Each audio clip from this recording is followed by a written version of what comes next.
ನಮಸ್ಕಾರ. ಕನ್ನಡ ಒನ್ಗೆ ಸ್ವಾಗತ. ನಾನು ನಿಮ್ಮ ಭಾಗ್ಯನಾರಾಯಣ ಬೊಗ್ಗವರಪ್ಪು. ಮೊನ್ನೆ ಮೋದಿಯವರು ಒಂದು ಭಾಷಣ ಮಾಡ್ತಾ ಇದ್ರು. ನಾವು ಶತ್ರುಗಳನ್ನು ಎಲ್ಲಿದ್ದರೂ ಹುಡುಕ್ತೀವಿ, ಪಾತಾಳದಲ್ಲಿದ್ದರೂ ಸಹ ಹುಡುಕಿ ತಗೊಂಡು ಬರ್ತೀವಿ, ನಮ್ಗೆ ಆ ಶಕ್ತಿ ಇದೆ ಅಂತ.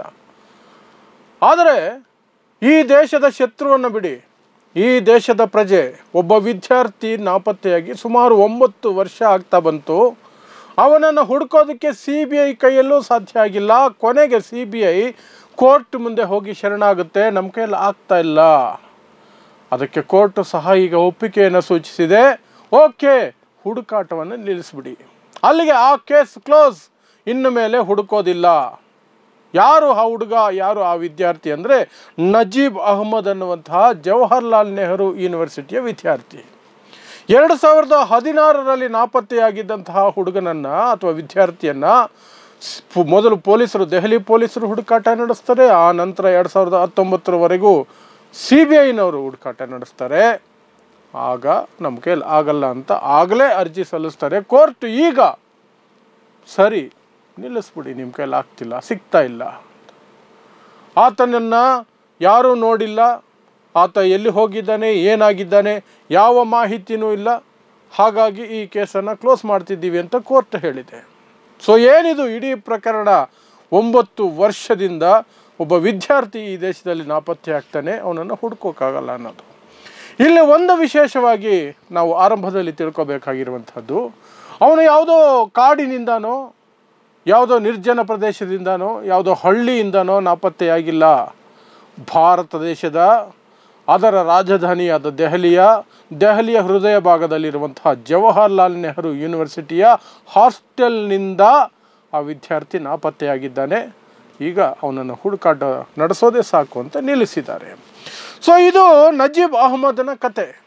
ಮತ್ತು ಆತನ ತಾಯಿ ಪಾಪ ಕಳೆದ 9 ವರ್ಷದಿಂದ ನಿರಂತರ ಹೋರಾಟ ಮಾಡ್ತಿರುವಂತಹ ಫಾತಿಮಾ ನಫೀಸ್ ಅವರ ಕಣ್ಣೀರನ ಕತೆ. ನನ್ನ ಮಗ ಬರ್ತಾನೆ ಅಂತ ಇವತ್ತಿಗೂ ಸಹ ಅವರು ಒಂದು ಆಶಾಭಾವನೆಯಲ್ಲೇ ಬದುಕ್ತಿದ್ದಾರೆ. ಪೊಲೀಸರು ಸರಿಯಾಗಿ ಹುಡುಕಿಲ್ಲ, ಅವನು ಬಂದೇ ಬರ್ತಾನೆ. ಅವನನ್ನು ABVP ಅವರು ಎಲ್ಲೋ ನಾಪತ್ತೆ ಮಾಡಿದ್ದಾರೆ. ಸೊ ABVP ಯಾಕೆ ಬಂತು ಅದನ್ನು ವಿವರಿಸ್ತೀನಿ. ನಜೀಬ್ ಅಹ್ಮದ್ ಉತ್ತರ ಪ್ರದೇಶದ ಬದಾಯು ಅನ್ನುವಂತಹ ಒಂದು ಜಿಲ್ಲೆಯಿಂದ ಬಂದಂತಹ ಹುಡುಗ. JNUಗೆ ಸೇರಿಕೊಂಡಿದ್ದ, ಮಹತ್ವಾಕಾಂಕ್ಷೆಯಿಂದ ಏನೋ ಆಗ್ತೀನಿ ಅನ್ನುವಂತಹ ಇದರಲ್ಲಿ 2016ರಲ್ಲಿ ಅಕ್ಟೋಬರ್ ತಿಂಗಳಲ್ಲಿ ರಜದಲ್ಲಿ ಊರಿಗೆ ಹೋಗಿರ್ತಾನೆ. ಊರಿಗೆ ಹೋಗಿ 13ನೇ ತಾರೀಕು ಅಕ್ಟೋಬರ್ 13, 2016 ವಾಪಸ್ ಬರ್ತಾನೆ. ಆ ರಾತ್ರಿ ಅಲ್ಲಿ ಉಳ್ಕೊಳ್ತಾನೆ. ಮಾರನೇ ದಿನ 14ನೇ ತಾರೀಕು ಹಾಸ್ಟೆಲ್ನಲ್ಲಿ ಉಳ್ಕೊಂಡಿರ್ತಾನೆ. ಹಾಸ್ಟೆಲ್ ರೂಮ್ ನಂಬರ್ 106 ಅವನಿಗೆ ಅಲಾಟ್ ಆದ ಹಾಸ್ಟೆಲ್ ರೂಮ್, ಅದು ಅವನದೇ ರೂಮ್, ಅವನಿಗೆ ಯೂನಿವರ್ಸಿಟಿಯವರು ಕೊಟ್ಟಿರೋ ರೂಮ್ ಅದು.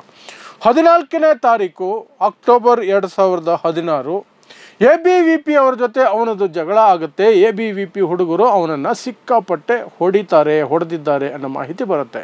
ಎಲ್ಲಿಂದ ಬರುತ್ತೆ? ಇದೇ ನಜೀಬ್ ಅಹ್ಮದ್ ತನ್ನ ತಾಯಿಗೆ ಕರೆ ಮಾಡಿ ಹೇಳ್ತಾನೆ, ನನ್ನ ಮೇಲೆ ಹಲ್ಲೆ ಆಗಿದೆ, ABVP ಅವರು ಹಲ್ಲೆ ಮಾಡಿದ್ದಾರೆ ಅಂತ. ಆ ತಾಯಿ ಪಾಪ ಗಾಬರಿ ಪಟ್ಕೊಂಡು 15ನೇ ತಾರೀಕು ಬೆಳಗ್ಗೆನೆ ಬಂದುಬಿಡ್ತಾಳೆ ಯೂನಿವರ್ಸಿಟಿ ಹತ್ರ. ಎಲ್ಲಿ ನನ್ನ ಮಗ ಅಂತ. ಇಲ್ಲ, ರೂಮಲ್ಲೂ ಇಲ್ಲ, ಎಲ್ಲೂ ಇಲ್ಲ, ಫೋನ್ ಸ್ವಿಚ್ ಆಫ್, ಪತ್ತೆನೇ ಇಲ್ಲ. ನಜೀಬ್ ಅಹ್ಮದ್ ಮಿಸ್ಸಿಂಗ್. ಅವತ್ತು ರಾತ್ರಿ 15ನೇ ತಾರೀಕು ಅಕ್ಟೋಬರ್ 2016ರಂದು ಮಿಸ್ಸಿಂಗ್ ಕಂಪ್ಲೇಂಟ್ ಲಾಡ್ಜ್ ಆಗುತ್ತೆ. ದೆಹಲಿ ಪೊಲೀಸರು ಆ ಹುಡುಕಾಟವನ್ನು ಶುರು ಮಾಡ್ತಾರೆ. ಆ ನಂತರ ದೆಹಲಿ ಪೊಲೀಸರು ಹೇಳ್ತಾರೆ, ನಾವು ABVP ಅವರಲ್ಲಿ ಬಹಳ ವಿಚಾರಿಸಿದ್ವಿ, ಅವ್ರ ಹತ್ರ ಯಾವ ಮಾಹಿತಿನೂ ಇಲ್ಲ ಅಂತ. ಒಬ್ಬರ ಮೇಲೂ ಕೇಸ್ ಆಗಲ್ಲ, ಅವನ ಮೇಲೆ ಹಲ್ಲೆ ಆಗಿದೆ ಅಂತ ಆತನೇ ತನ್ನ ತಾಯಿಗೆ ಫೋನ್ ಮಾಡಿ ಹೇಳಿದಾನಲ್ಲ. ಆದರೂ ಸಹ ABVP ಅವರು ಒಬ್ಬರನ್ನು ಅರೆಸ್ಟ್ ಮಾಡಲ್ಲ, ವಿಚಾರಣೆ ನಡೆಸೋದಿಲ್ಲ, ಕೇಸಲ್ಲಿ ನಮೂದಾಗೋದಿಲ್ಲ, ಅವ್ರ ಹೆಸರು ಏನಿಲ್ಲ, ಮಿಸ್ಸಿಂಗ್ ಕಂಪ್ಲೇಂಟ್ ಅಷ್ಟೇ, ಕಾಣೆಯಾಗಿದ್ದಾನೆ. ABVP ಅವರನ್ನು ಕೇಳಿದ್ವಿ, ಅವ್ರ ಹತ್ರ ಮಾಹಿತಿ ಇಲ್ವಾ, ಅವರು ಯಾವ ಮಾಹಿತಿನೂ ಕೊಟ್ಟಿಲ್ಲ ಅಂತ. ಏನೂ ನಡೆದೇ ಇಲ್ಲ ಅನ್ನೋ ಥರ ದೆಹಲಿ ಪೊಲೀಸರು ಆಟ ಆಡ್ತಿದ್ರು. ಇದರಿಂದ ಬೇಸತ್ತಂತಹ ನಜೀಬ್ ಅಹ್ಮದ್ ತಾಯಿ ಫಾತಿಮಾ ನಫೀಸ್ ಕೋರ್ಟ್ ಮೊರೆ ಹೋಗ್ತಾರೆ, ನನ್ನ ಮಗನನ್ನು ಪ್ರೊಡ್ಯೂಸ್ ಮಾಡಿಸಿ ಅಂತ. ಕೋರ್ಟು ಆಗ ಆ ಕೇಸನ್ನು CBIಗೆ ವಹಿಸುತ್ತೆ. CBIಗೆ ಮೇ ತಿಂಗಳಲ್ಲಿ 2017ನೇ ಇಸವಿಯಲ್ಲಿ ಈ ಕೇಸು ಟ್ರಾನ್ಸ್ಫರ್ ಆಗುತ್ತೆ. CBI ಸಹ ಹುಡುಕಾಟವನ್ನು ನಡೆಸುತ್ತೆ. ಅದು ದೊಡ್ಡ ಒಂದು ಸೆನ್ಸೇಷನಲ್ ನ್ಯೂಸ್ ಆಗಿಬಿಡುತ್ತೆ. JNU ವಿದ್ಯಾರ್ಥಿ ರಾತ್ರೋರಾತ್ರಿ ಕಾಣೆಯಾಗ್ತಾನೆ, ವರ್ಷಗಟ್ಟಲೆಯಿಂದ ಸಿಗ್ತಿಲ್ಲ ಅಂತ ಎಲ್ಲ ಕಡೆ ಆಗುತ್ತೆ. CBI ಹುಡುಕಾಟ ನಡೆಸುತ್ತೆ. ನಜೀಬ್ನ ಬುಕ್ಸು ಸಿಗ್ತವೆ, ಅವನ ರೂಮಲ್ಲೇ ಇರ್ತವೆ, ಲ್ಯಾಪ್ಟಾಪ್ ಸಿಗುತ್ತೆ, ಎಲ್ಲವೂ ಇರುತ್ತೆ. ಅವನು ಮಾತ್ರ ಇಲ್ಲ. ಇರುವಂತಹ ಮಾಹಿತಿ ಒಂದೇ. ಆತನ ತಾಯಿ ಹೇಳಿರೋದು, ಫಾತಿಮಾ ನಫೀಸ್ ಹೇಳಿರೋದು, ABVP ಅವರು ಹಲ್ಲೆ ಮಾಡಿದ್ದಾರೆ ಅಂತ ನನಗೆ ಫೋನ್ ಮಾಡಿದ್ದ, ಹಾಗಾಗಿ ನಾನು ಬಂದೆ ಇಲ್ಲಿಗೆ.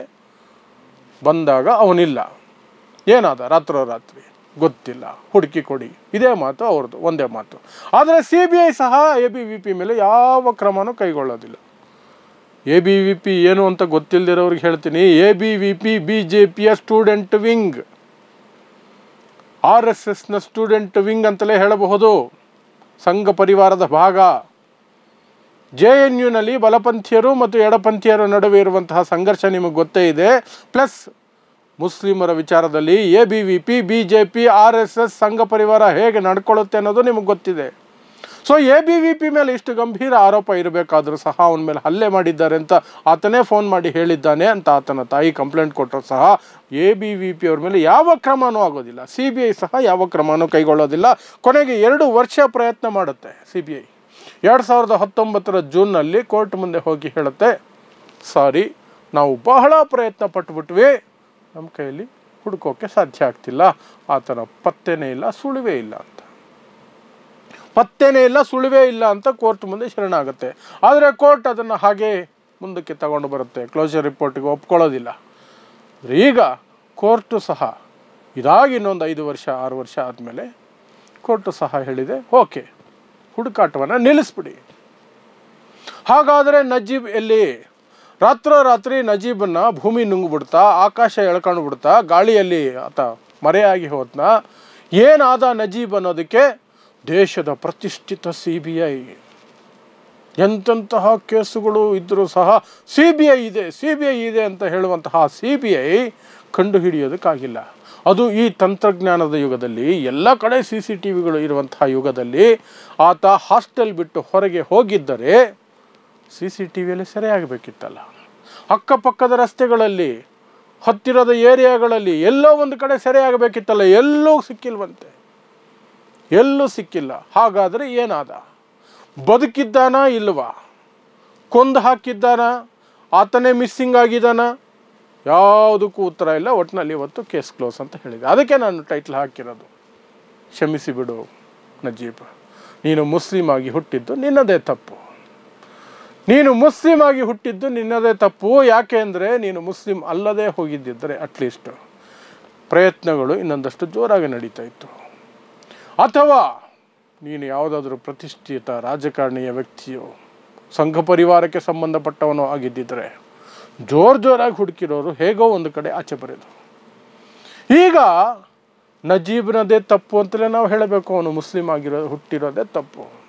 ಇನ್ನು ಉಳಿದಿರುವ ಒಂದೇ ಮಾರ್ಗ ಅಂದರೆ ನಜೀಬೇ ಎದುರುಗಡೆ ಬಂದು ಹೇಳಬೇಕು ಅವನು ಎಲ್ಲಿ ಹೋಗಿದ್ದಾನೆ ಅಂತ. ಅವನು ಬದುಕಿಲ್ಲ ಅಂದರೆ ಸಮಾಧಿಯಿಂದ ಅಥವಾ ಅವನನ್ನು ಎಲ್ಲಿ ಹೂತಾಕಿದ್ದಾರೋ ಏನು ಮಾಡಿದಾರೋ ಅವನೇ ಎದ್ದು ಬಂದು ಹೇಳಬೇಕು, ಇಂಥವರು ಇಂಥ ಜಾಗದಲ್ಲಿ ಹೀಗೆ ನನ್ನನ್ನು ಇಂಥದ್ದು ಮಾಡಿ ಹೀಗೆ ನನ್ನನ್ನು ಮುಚ್ಚಾಕಿದ್ರು ಅಂತ.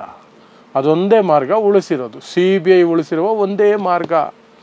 ಹಾಗಿದ್ದ ಮೇಲೆ ಒಂದು ದೇಶವಾಗಿ, ಜಾಗೃತ ನಾಗರಿಕರಾಗಿ, ಜವಾಬ್ದಾರಿಯುತ ಪ್ರಜೆಯಾಗಿ ನಾವು ಕ್ಷಮೆಯನ್ನು ಮಾತ್ರ ಕೇಳ್ಬೋದು, ನಜೀಬ್ ಹತ್ರ ಕೇಳ್ಬೋದು. ಅದಕ್ಕಿಂತ ದೊಡ್ಡ ಕ್ಷಮೆಯನ್ನು ಫಾತಿಮಾ ನಫೀಸ್ ಅವರ ತಾಯಿ ಹತ್ರ ಕೇಳ್ಬೋದು. ಅವನ ತಾಯಿ ಇವತ್ತಿಗೂ ಸಹ ಆಶಾಭಾವನೆಯಿಂದ ಎದುರು ನೋಡ್ತಿದ್ದಾರೆ, ನನ್ನ ಮಗ ಬರ್ತಾನೆ. ಅದು ತಾಯಿ ಪ್ರೀತಿ. ಈ ಸರ್ಕಾರಗಳಿಗೆ, ಈ ಕೋಮುವಾದಿ ಮನಸ್ಥಿತಿಗಳಿಗೆ ಇವ್ಯಾವೂ ಅರ್ಥ ಆಗಲ್ಲ. ಅದರಲ್ಲಿ ಖುಷಿ ಪಡೋರು ಎಷ್ಟು ಜನ ಗೊತ್ತಾ? ನಜೀಬ್ ಮಿಸ್ಸಿಂಗ್ ಅನ್ನೋದರಿಂದ ಹಿಡಿದು ಈಗ ಕೇಸ್ ಕ್ಲೋಸ್ ಆಗಿರೋದ್ರವರೆಗೆ, ಸೋಷಿಯಲ್ ಮೀಡಿಯಾದಿಂದ ಹಿಡಿದು ವಿಡಿಯೋ ಮಾಡೋದ್ರವರೆಗೆ ಖುಷಿ ಪಡೋರು ಇದ್ದಾರೆ. ಒಬ್ಬ ವಿದ್ಯಾರ್ಥಿ ವಿನಾಕಾರಣ ಮಿಸ್ ಆಗ್ತಾನೆ. ದೇಶದ ಅತಿ ದೊಡ್ಡ ತನಿಖಾ ಸಂಸ್ಥೆಗೆ ಆತನನ್ನು ಹುಡುಕೋದು ಸಾಧ್ಯ ಆಗಲ್ಲ. ಆತ ಇದ್ದಾನ ಇಲ್ಲವ, ಬದುಕಿದ್ದಾನ ಸತ್ತೋಗಿದ್ದಾನ, ಇದ್ದರೆ ಎಲ್ಲಿದ್ದಾನೆ ಏನು ಗೊತ್ತಾಗಲ್ಲ. ಆದರೂ ಸಹ ಖುಷಿ ಪಡ್ತಾರೆ. ಯಾಕೆ? ಅವನೊಬ್ಬ ಮುಸ್ಲಿಂ. ಅದಕ್ಕೆ ನಾನು ಹೇಳಿದ್ದು ಕ್ಷಮೆ ಕೇಳ್ಬಿಡೋಣ ಅಷ್ಟಿನ್ನೇನು, ಅದಕ್ಕಿಂತ ಹೆಚ್ಚು ನಾವೇನು ಮಾಡೋಕ್ಕಾಗಲ್ಲ. ನಾವು ಕೈ ಕಟ್ಕೊಂಡಿರುವಂತಹ ಹೇಡಿಗಳು, ಹಾಗಾಗಿ ಕ್ಷಮೆ ಕೇಳಿ ಸುಮ್ಮನೆ ಆಗ್ತೀವಿ ಅಷ್ಟೇ. ಸೊ ಇದಿಷ್ಟು ನಜೀಬ್ ಅಹ್ಮದ್ ವಿಚಾರವಾಗಿ ಈಗ ಕೇಸ್ ಕ್ಲೋಸ್ ಆಗಿರುವ ಬಗ್ಗೆ ಮಾಹಿತಿ. ನೋಡ್ತಾ ಇರಿ ಸಮಾಜಕ್ಕಾಗಿ ಕನ್ನಡ 1 ನ್ಯೂಸ್. ನಮಸ್ಕಾರ.